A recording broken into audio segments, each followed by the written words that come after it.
discover about this. Medyo saktong-sakto pala siya. So kung winter jacket siya sa akin, baka hindi ako makapag-layering. Which is yun yung magiging problema. Hindi tayo makapag-layering kasi especially January kami pupuntahan. No?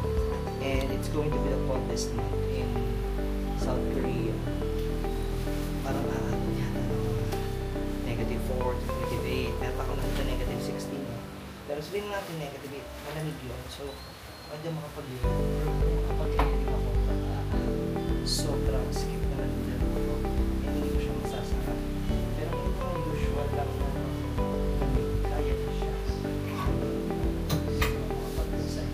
Kasi kahit naka-heat tech lang ako, nakayak pa rin siya. Kahit ngayon kasi ako, feeling ko hindi naman siya nakaluwag. So, tinatawanan ako ni Sophie dito. Huwag itong batang